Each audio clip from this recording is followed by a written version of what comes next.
So today's video, I will be talking about Ohm's Law. And this is the very basic component of electric circuits. And Ohm's Law states that the voltage across a resistor is proportional to the current flowing through it. And I'm going to use an equation to represent Ohm's Law, and that would basically be equal to V voltage equal to current times R. And we could split this up and change it around and have each variable isolate themselves. So I've isolated voltage here, but I can also isolate current, which essentially would be current equals to voltage over resistance, or isolate resistance and have resistance equal to voltage over current. And basically what that means is that there's going to be a proportionality. If you change one variable, another variable has to change to maintain homeostasis, or the center of gravity. So this is just a mathematical representation, but now I want to apply a practical example of how Ohm's law operates. I introduced a hydraulic system for you guys. So this is a hydraulic system, and this system consists of water flowing through a sewer pipe. Now, how would this relate to Ohm's law? Well, first we're going to identify the three individual components, as I've said before, which is voltage, current, and resistance. Now, each component refers to something in the system. More particularly, the resistance would equal to the cross-sectional area of the pipe. The current would equal to the flow of the water, how fast the water is moving in the pipe. And the voltage would essentially be how much force the water is putting onto the pipe. So it's basically the pressure of the pipe. And this is just the groundwork of how the hydraulic system is in relation with the Ohm's law. So now let's apply proportionality. As you see here, this guy's taking a shower, and I've also drew three different pipes here. Now let's say that we want to maintain proportionality in terms of the flow of water. We want the speed of the water to maintain a same speed.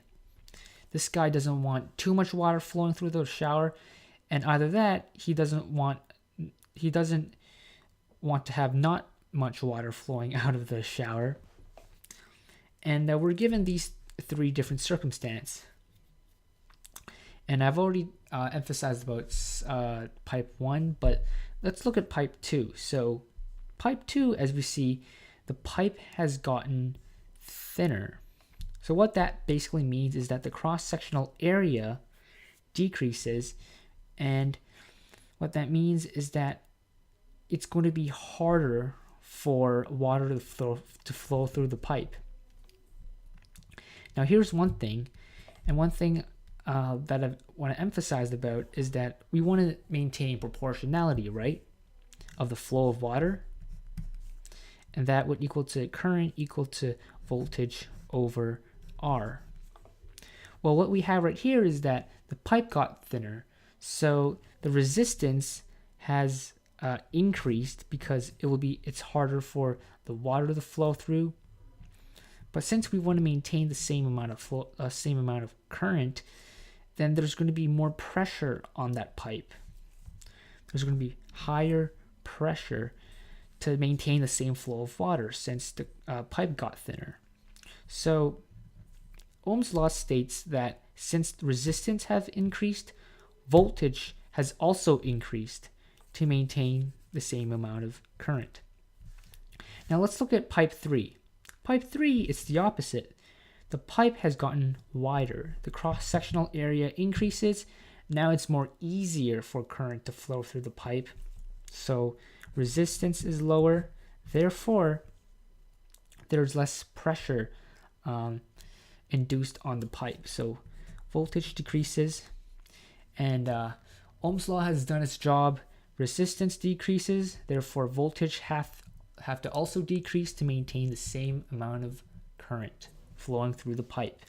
Now, one last thing I want to touch upon when we get to Kirchhoff's current law and also Kirchhoff's voltage law. Those are the next two videos that I'll be talking about. But when we're dealing with Ohm's laws in electric circuits, we have to really be cautious of where the current is flowing through a resistor.